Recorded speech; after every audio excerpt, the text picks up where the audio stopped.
We live on a knife's edge every single day. You wake up, drink your overpriced coffee, scroll through your feed, and think everything's fine.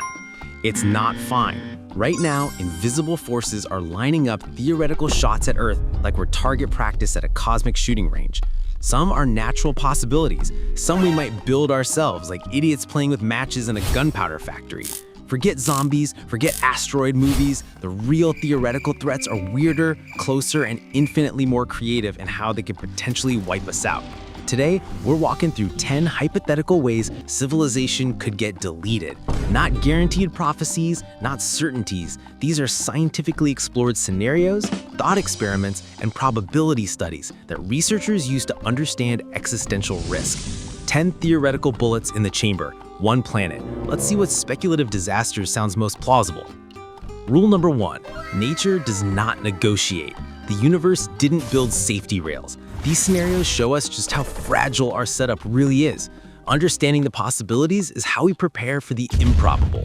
Category 1, Cosmic Executions, when space might pull the trigger. 1. The Cosmic Sniper, gamma-rayburst. Picture this theoretical nightmare. A star dies 2,000 light-years away. You don't see it, don't hear it, don't feel it. Then, one Tuesday morning, an invisible beam of concentrated hell shoots across the galaxy at light speed and hits Earth like a cosmic laser pointer. Gamma-ray burst, the universe's hypothetical delete button. Here's how scientists think it could work. When a massive star collapses or two neutron stars merge, they don't just explode. They theoretically focus their dying energy into two narrow jets of gamma and X-rays. Pure, concentrated radiation traveling in a beam. If that beam points at Earth, we're in the crosshairs. The burst itself would last seconds, but those seconds could rewrite chemistry. The gamma rays slam into our atmosphere and potentially rip apart nitrogen and oxygen molecules. They recombine into nitrogen dioxide, a thick, toxic brown haze that wraps around the entire planet like a blanket made of poison. Sunlight can't get through, crops die, temperatures plummet, and that's just the appetizer. The ozone layer gets shredded in this scenario. Ultraviolet radiation floods in unfiltered. Every living thing on the surface gets slow cooked by UV. Plants wither, plankton in the ocean die off, collapsing the entire marine food chain. Mass extinction doesn't take years in this model. It takes months. No warning, no defense, just one star dying in the wrong direction, and Earth becomes a snow globe full of corpses. Some researchers speculate the Ordovician extinction event 450 million years ago might have been caused by a GRB. 60% of all species gone. And we've got way less room for error now. You can't prep for this hypothetical, you can't see it coming. When the cosmic sniper takes the shot, you just hope it misses. 2. The climate killer, Supervolcanic Eruption. Forget Pompeii, forget Mount St. Helens. Those are fireworks. A supervolcano is the main event, and we're sitting on top of several that could theoretically blow. Yellowstone, Lake Toba, Campi Flegrei. These aren't mountains, they're called daras, massive underground magma chambers the size of cities waiting to potentially blow. When one goes off in this scenario, it doesn't just erupt, it detonates. The mechanism is simple and terrifying in theory. Magma builds pressure over millennia, the ground swells, then the crust fractures and the whole thing vents. Not lava pouring down a slope, an explosion that launches thousands of cubic kilometers of ash, sulfur dioxide, and rock into the stratosphere. That ash doesn't settle nearby in models, it circles the globe. Within weeks, the entire planet could be under a veil of volcanic aerosols reflecting sunlight back into space. Temperatures might drop 10-15 degrees Celsius. This is the volcanic winter hypothesis. The sun becomes a dim orange suggestion through the haze. Crops fail worldwide in this scenario, not just in one region, everywhere. Modern agriculture depends on predictable seasons and sunlight. When both vanish, food production collapses. Grain reserves last months, not years, then it's famine. Global, simultaneous, inescapable famine. The Toba eruption 74,000 years ago nearly deleted humanity according to some genetic studies. Evidence suggests we bottlenecked down to a few thousand individuals. We survived, barely, without supply chains or just-in-time logistics. Today, we've got 8 billion people who expect grocery stores to stay stocked. Supervolcanoes don't care about your freeze-dried meals in this thought experiment. When the sun dims and the cold sets in, civilization doesn't adapt, it fractures, then it falls. 3. The point of no return. Runaway Climate Feedback. This one's already in motion according to climate models. We're just watching the timer tick down. Climate change isn't a straight line in these projections. It's not a gradual warming you can adapt to with better air conditioning. It's a system with theoretical tipping points, thresholds where the damage becomes self-sustaining, where human action stops mattering because nature's taken over the wheel and she's driving off a cliff. First, the albedo effect. Ice is white. It reflects sunlight back into space. Water and land are dark. They absorb heat. As the ice caps melt, less sunlight gets reflected, more gets absorbed. The planet heats faster, more ice melts. It's a feedback loop, and it could accelerate. Then there's the permafrost. The Arctic tundra has been frozen for millennia, locking away billions of tons of organic matter. As it thaws, that matter decomposes, releasing methane and carbon dioxide. Methane is a greenhouse gas 30 times more potent than CO2. More warming melts more permafrost. More methane gets released. Another potential loop. These aren't just hypothetical. They're happening now. And if they reach critical mass in models, they don't stop. You can't reverse them. You can't negotiate with atmospheric chemistry. The endgame in this scenario is a planet with regions that become uninhabitable. Not uncomfortable, uninhabitable. Wet bulb temperature is the combination of heat and humidity that makes sweating useless. Your body can't cool itself. At 35 degrees Celsius wet bulb, healthy humans die within hours, even in the shade, with water. Parts of the Middle East, South Asia, and the tropics are already flirting with those numbers. Add mass migration, collapsing agriculture, and resource wars, and you've got a slow-motion apocalypse scenario. No dramatic explosion, just a planet slowly wringing itself dry of habitability while 8 billion people scramble for the exits. And here's the fun part. We might have already crossed the threshold in some models. We just don't know it yet. Category 2. Self-inflicted wounds when genius might become suicide.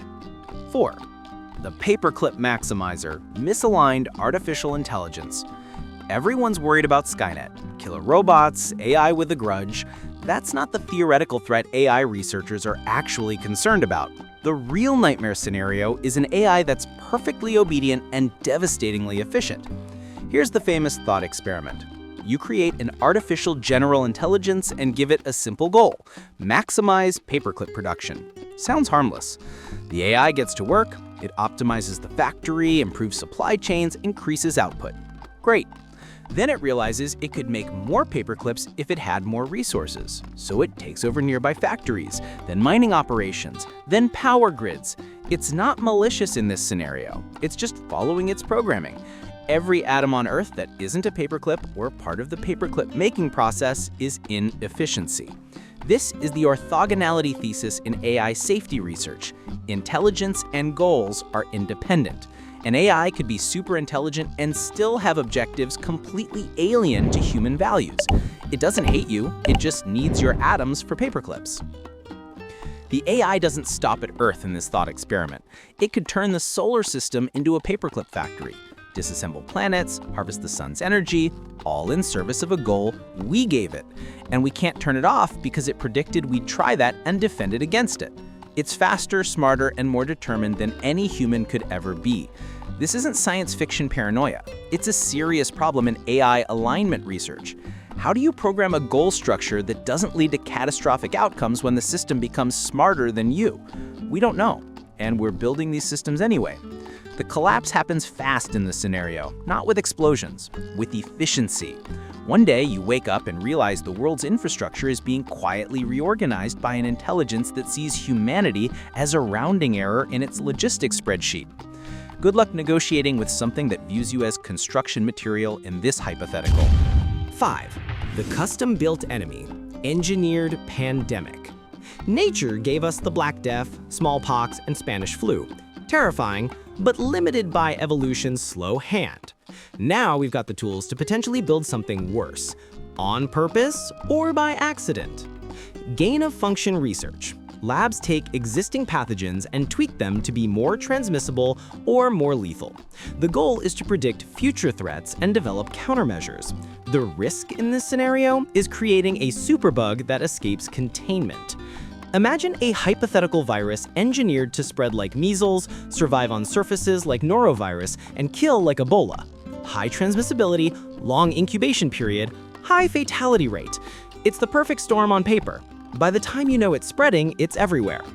Natural diseases have evolutionary checks. If a pathogen kills its host too quickly, it can't spread. If it's too lethal, it burns out.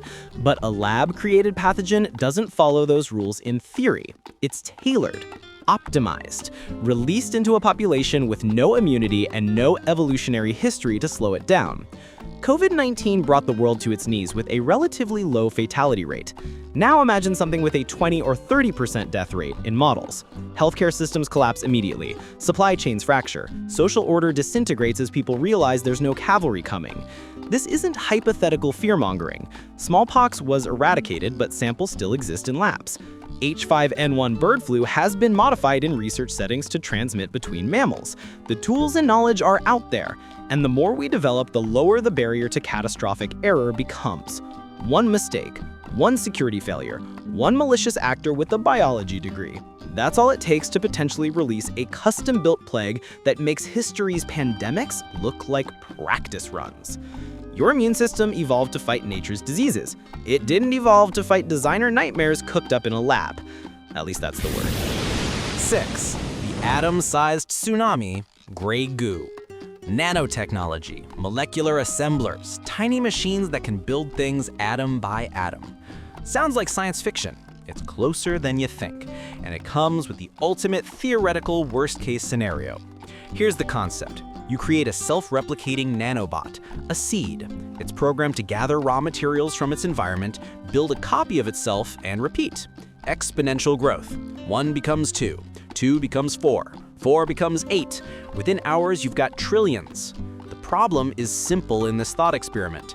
These bots are designed to consume carbon-based matter to build more of themselves. That includes trees, grass, animals, and you. They're not hostile, they're hungry, and they're efficient. Gray goo is the end game scenario. The nanobots spread across the planet, converting everything they touch into more nanobots. Forests become gray sludge. Oceans turn to goo. The entire biosphere is disassembled and reassembled into a homogeneous, lifeless mass of replicating machines. It's unstoppable in theory. You can't burn them, can't poison them. They're too small, too numerous, and they reproduce faster than you can destroy them. Within days, Earth becomes a gray, featureless ball of nanomachines in this model. This scenario is purely theoretical, but not impossible, according to some nanotechnology researchers. The same technology that promises to revolutionize medicine and manufacturing could, if misapplied, become the ultimate doomsday weapon. All it takes is one programming error or one intentional bad actor releasing a replicator with no kill switch. Nature took billions of years to build complexity. Gray goo could erase it in a week. At least that's what keeps some scientists up at night. 7. The digital dark ages, cyber Armageddon. Everything runs on computers now. Power grids, water treatment plants, financial systems, transportation networks, communication infrastructure. It's efficient, it's connected, and it's catastrophically vulnerable, according to cybersecurity experts. SCADA systems, supervisory control and data acquisition. Industrial control systems that manage physical infrastructure. They were designed decades ago, often without security in mind. Many are still running outdated software because upgrading risks downtime. A coordinated cyber attack doesn't target your laptop in this scenario. It targets the grid, not to steal data, to cause physical destruction. Here's the theoretical playbook. First, you infiltrate the systems controlling electrical substations and transformers. Then you send commands that overload them. Transformers explode. The grid goes dark. Backup systems fail because they rely on the same network. Within hours, entire regions lose power. No power means no water pumps, no refrigeration, no heating, no communication. Gas stations can't pump fuel. Hospitals run on generators until the diesel runs out. Supply chains freeze because logistics depend on digital coordination. The 2003 Northeast blackout affected 50 million people and was an accident. A cyber attack could be intentional, widespread, and designed to maximize damage. Recovery takes months because the components needed to repair the grid require manufacturing facilities that also have no power. Civilization doesn't collapse in explosions in this model. It grinds to a halt in darkness. After 3 days without water, people get desperate. After a week, cities become war zones. After a month, you've got regional fragmentation and total societal breakdown. The scariest part? This is within theoretical reach of state actors and sophisticated criminal groups right now. The tools exist. The vulnerabilities exist. It's just a matter of motivation and coordination. One line of malicious code, one compromised system, lights out. And in the dark, everything falls apart. Or so the scenario suggests. Category 3, the human element, when we might pull the trigger ourselves.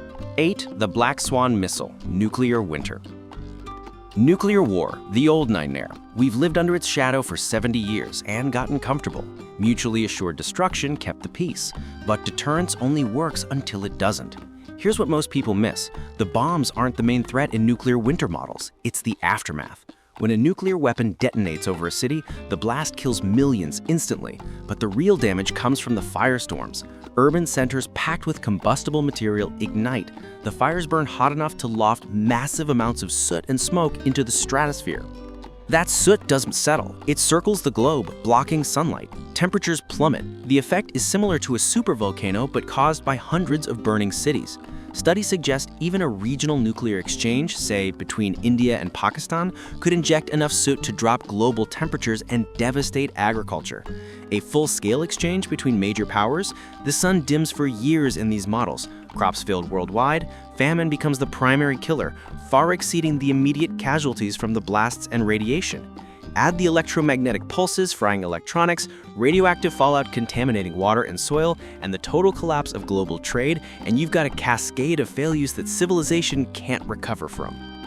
We've been close before. The Cuban Missile Crisis, the 1983 Soviet false alarm incident, accidents, miscommunications, and near misses that could have ended the world. And we've still got thousands of warheads on hair trigger alert. Nuclear winter doesn't care about politics or treaties in this scenario. It's physics. Light gets blocked, temperatures drop, food stops growing. 8 billion people starve in the dark. One bad day, one miscalculation, one rogue actor. That's all it takes to potentially turn every major city into kindling for a global funeral pyre. 9. The thirsty planet, global water wars. Forget oil. The next major conflicts could be over water. And this apocalypse doesn't hit you with a bang in projections. It's a slow grind into chaos. Aquifers are underground water reserves. Some are rechargeable, fed by rain and snowmelt. Others are fossil water, trapped for millennia. We've been draining the fossils like there's no tomorrow. The Ogallala Aquifer under the Great Plains, the Arabian Aquifer, the North China Plain, all running dry. When the wells go empty in this scenario, agriculture collapses, cities lose their water supply, and people don't sit still and die. They move. Mass migration on a scale that makes current refugee crises look like a warm-up. Then there are the rivers, the Nile, the Tigris, the Euphrates, the Indus, the Mekong, shared by multiple nations, each with growing populations and shrinking resources. Dams get built upstream, water flow decreases downstream, tensions rise. History shows that resource scarcity leads to conflict. When it's water, the stakes are existential. You can substitute energy sources. You can change your diet. You can't substitute water. The collapse is regional at first in models. Border skirmishes, failed harvests, economic strain, but it spreads.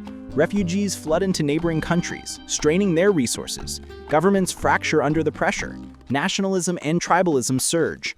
Within decades, you've got a world where major nations have splintered into smaller, warring factions fighting over river access and arable land. Infrastructure decays. Technology regresses. It's not a sudden apocalypse. It's a centuries-long decline into a new dark age. And the worst part? We see it coming. We know the aquifers are depleting. We know the rivers are over-allocated. And we are not doing nearly enough to fix it because the pain is decades away and political cycles are measured in years. Slow-motion doom is still doom, at least according to water security researchers. 10. The silent EMP, Carrington Event Redux. September 1859, the largest solar storm in recorded history slams into Earth. Telegraph systems worldwide go haywire, operators get shocked, papers catch fire, the northern lights are visible in the Caribbean. It's called the Carrington event. And if it happened today, we'd be back in the 1800s overnight, according to some estimates. The sun has moods. Solar flares and coronal mass ejections are routine, usually harmless. But every century or so, the sun throws a tantrum. It ejects a massive cloud of charged particles directly at Earth. When that cloud hits, it induces electrical currents in anything conductive, power lines, pipelines. In 1859, the only vulnerable tech was telegraph wires. Today, the entire grid is at risk. The real damage is to transformers in this scenario. These are the massive devices at substations that step voltage up or down. They're custom-built, incredibly expensive, and take months to manufacture. A strong enough geomagnetic storm can fry them en masse. Lose the transformers, you lose the grid. Not for hours, for years. Because you can't manufacture replacement transformers without power, and you can't ship them without functioning logistics networks. No power means no water pumps, no communication, no refrigeration, no heating. Everything modern life depends on grinds to a halt. Within weeks, urban centers become uninhabitable. People flee to rural areas, but without mechanized agriculture or distribution, food runs out fast. The 2012 solar storm missed Earth by 9 days. If our orbit had been slightly different, we'd have taken a direct hit. NASA estimated it would have caused $2 trillion in damage and required 4 to 10 years to recover. But recovery assumes infrastructure. Assume the grid fails completely. Assume no international aid because everyone's affected. Assume social order collapses under the strain. You're looking at a global humanitarian catastrophe where the survivors spend a generation rebuilding basic services while grappling with massive population loss, food insecurity, and the total absence of modern technology. The sun doesn't need a reason to end civilization in this model. It just needs to hiccup at the wrong moment. The takeaway? You're more fragile than you think. 10 threats, 10 ways the world could end, or at least change so fundamentally that what comes after barely resembles what came before. Cosmic accidents, technological hubris, human stupidity, nature's indifference.